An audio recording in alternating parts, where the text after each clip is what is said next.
शादी के लिए लड़की देखे तो कैसी देखे, आइए सुनते हैं महाराज जी से। कहे नाथ, मेरे जीवन में एक भक्त आ जाए। एक बात बोले, अगर वैष्णव पत्नी आ गई तो संसार के लिए वो विवाह होगा, पर आपके लिए वो सत्संग है। अब आप सत्संग में प्रवेश कर गए क्योंकि एक सद व्यक्ति का संग आपको मिल गया है। वैष्णव बालक जीवन में आ गए तो वो सत्संग हो जाएगा। उसके बाद आप कथा में अगर सदैव उपस्थित भी नहीं हो पाओगे ना, तो भी आपका भजन ही माना जाएगा। क्यों? जिसका संग आप कर रहे हैं वो परम वैष्णव है। इसलिए हमारी आपसे प्रार्थना है, ठाकुर जी से आप संबंध के रूप में एक वैष्णव की कामना करो। अच्छा, एक बात और सुन लीजिए।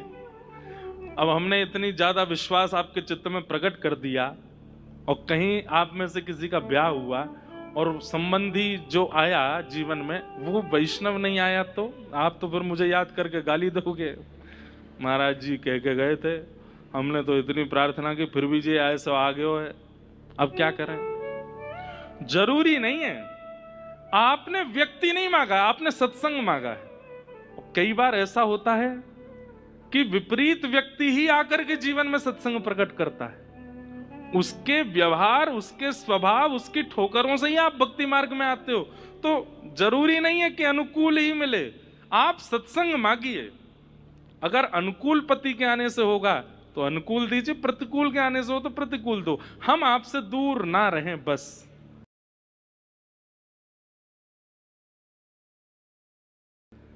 जीवन ऐसा बना दीजिए जिससे आपका सामीप्य बना रहे ठाकुर जी, बस ये प्रयास कीजिए।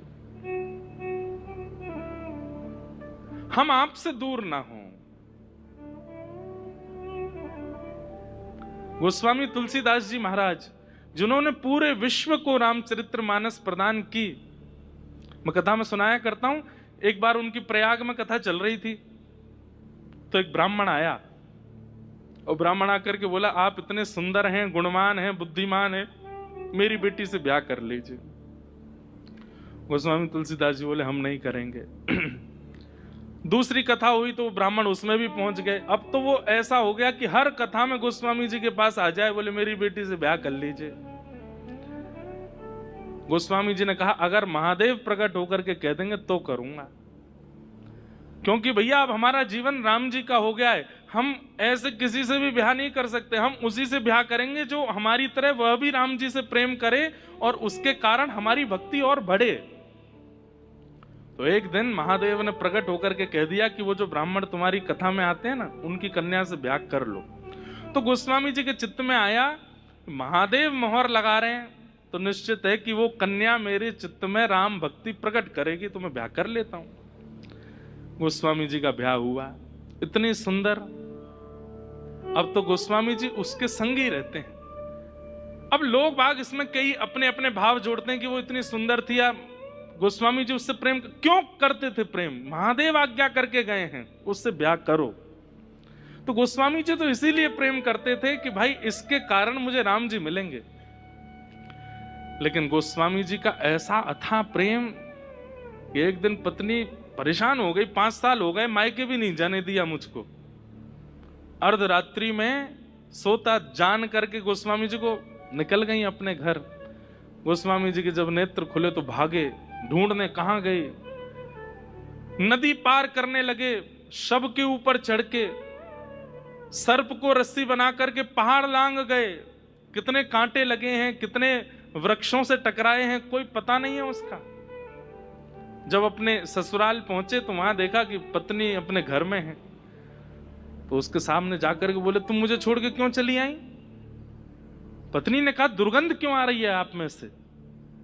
पता चला कि भाई ये तो शव को नाव बना करके, किसी मृतक व्यक्ति की लाश बहती हुई आ रही थी, उसको नाव बना के पार कर गए यमुना जी। सर्प को रस्सी बना करके पहाड़ लांग गए। आजकल की कन्या होती तो कहती, आप मुझसे कितना प्रेम करते, मेरे लिए किया इतना सब कुछ। लेकिन गोस्वामी जी की पत्नी बोली, इतना प्रेम यदि राम जी से किया होता, ये हाड़ मांस के पुतले के लिए आपने इतना कुछ कर दिया, अगर इतना कभी राघव जी के लिए किया होता तो आज राम जी आपको मिल गए होते। इतना त्याग, इतनी पीड़ा, इतनी व्याकुलता, इतनी तत्परता इस शरीर के लिए। आपसे एक रात नहीं रहा गया मेरे बगैर। ऐसी व्याकुलता अगर राघव जी के लिए हुई होती तो आज राम जी मिल गए होते आपको। उसी समय गोस्वामी जी के नेत्र बंद हो गए और पूछने लगे स्वयं से, ये सत्य ही तो कह रही है। राम जी के दर्शन के लिए मैंने शव को नाव बना करके कभी पार नहीं किया। कभी आपने सुना? आपने खूब सुना होगा कि कोई प्रेमी ने अपनी प्रियतमा के लिए नस काट ली। कभी सुना कि किसी ने राघव जी के लिए नस काटी हो? आपने सुना होगा कि किसी प्रेमी ने अपनी प्रियतमा के लिए वो पी लिया, विष पी लिया? कभी किसी प्रियतम ने राधा रमण जी के लिए पिया? हाँ पिया था, मीराबाई ने पिया था। आज कोई नहीं पीता, क्योंकि हमारा प्रेम ही नहीं है। दिखावा कर रहे हैं, कोरा नाटक। पीना मत, कहीं सोचने लगो कि लो महाराज जी भाग्यनगर से ही पहला कैंडिडेट आएगा। ऐसा नहीं, विचार की बात है। ऐसा प्रेम हमारा है नहीं। हम क्या करते हैं ठाकुर जी के लिए? 3 घंटा अगर सामने बैठ के सेवा कर लें तो उसको गाए बिना रहते नहीं हम 3 घंटे बैठ। आप कभी अपने प्रियतम से या प्रियतमा से जो प्रेम प्रकट करते उसको गाते हैं? ठाकुर जी की सेवा क्यों गा देते हैं? क्योंकि वो प्रेम है ही नहीं। प्रकट करते उसको गाते हैं। ठाकुर जी की सेवा क्यों गा देते हैं? क्योंकि वो प्रेम है ही नहीं। और पत्नी के कारण गोस्वामी जी उसी समय सब छोड़ करके तुलसीदास बन गए और मिले राघव जी उनको। तो अब पत्नी अनुकूल नहीं थी, लेकिन क्योंकि महादेव जानते हैं कि जब प्रतिकूल पत्नी आएगी और वह आकर के इनको ऐसे फटकारेगी तभी राम जी मिलेंगे। तो जरूरी नहीं है कि अनुकूल मिलेगा तो ही भगवत प्राप्ति होगी। कई बार प्रतिकूल के मिलने से भगवत प्राप्ति होती है। महाराष्ट्र में एक संत हुए श्री तुकाराम जी महाराज। तुकाराम जी महाराज के गांव में एक लड़के के पीछे पूरा परिवार पड़ गया, शादी करो शादी करो। तो उस लड़के ने कहा अगर तुकाराम जी बोल देंगे तो कर लूंगा, क्योंकि तुकाराम जी की जो पत्नी थी बहुत उल्टे दिमाग वाली थी। तो उस लड़के ने कहा तुकाराम जी कभी नहीं कहेंगे कि तू ब्याह कर। भाई खुद जला हुआ व्यक्ति दूसरे को क्यों जलाएगा? तो उसने घर वालों से कहा तुकाराम जी से बुलवा दो, अगर वो बोल देंगे तो मैं ब्याह कर लूंगा। घर वाले सब गए, तुकाराम जी हमारा बेटा कहता है कि आप कह दोगे तो वो ब्याह करेगा। बेटा बड़ा प्रसन्न, बोले ये कभी नहीं कहेंगे। खुद इनकी पत्नी पूरा गांव जानता है कि वो भरे चौराहे पे पीट देती है, कभी कभी इनको सुना देती है।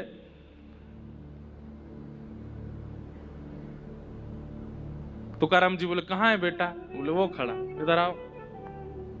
बोले जितना जल्दी हो सके ब्याह करो।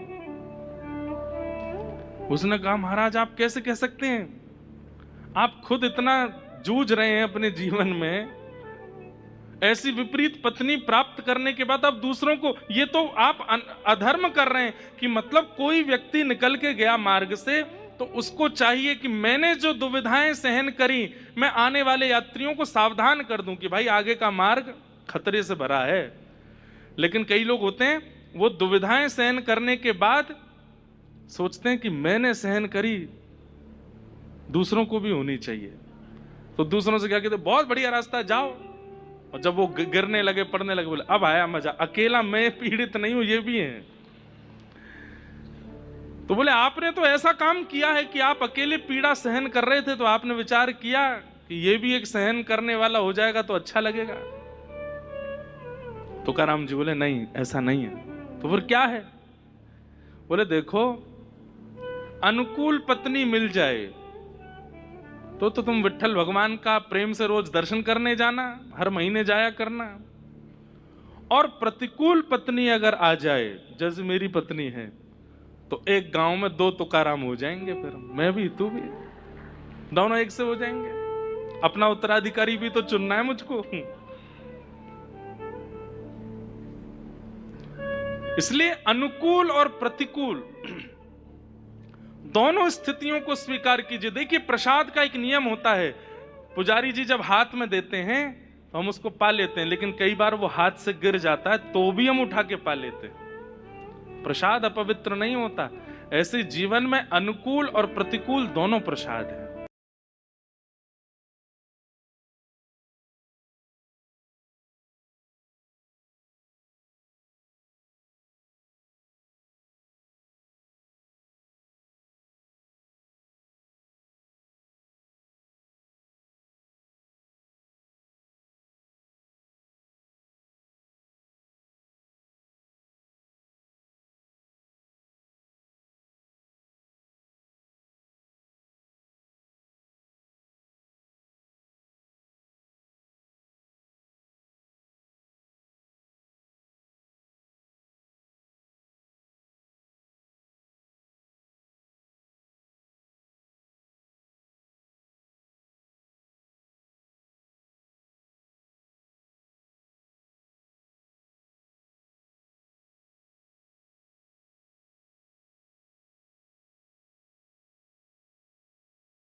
एक विचित्र सी घटना है नंददास जी का जीवन चरित्र। श्री नंददास जी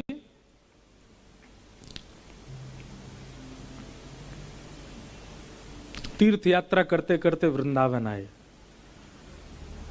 और वृंदावन में आकर के इतना मन लगा उनका कि ब्रज में ही बस गए, तो कहीं गए नहीं।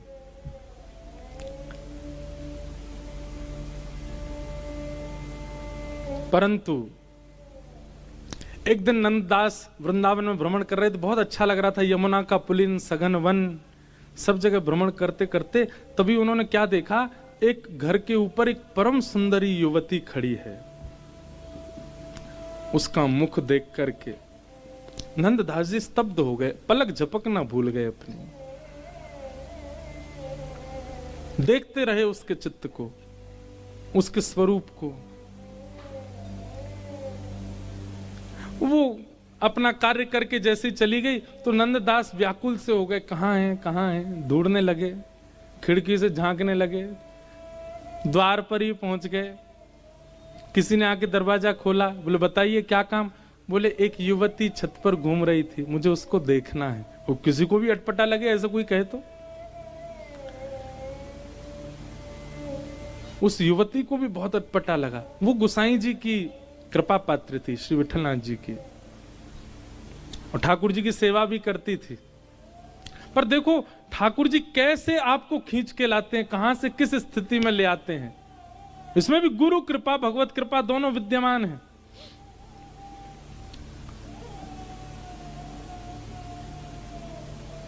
द्वार पर ही बैठ गए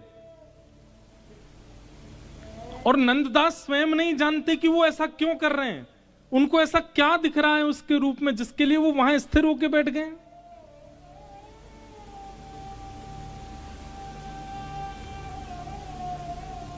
अब तो जैसे ही वो झांकने के लिए आवे उतनी ही झांकी कर ले नंददास जी उसकी, उसको देखने में इतने तत्पर हो जाएं।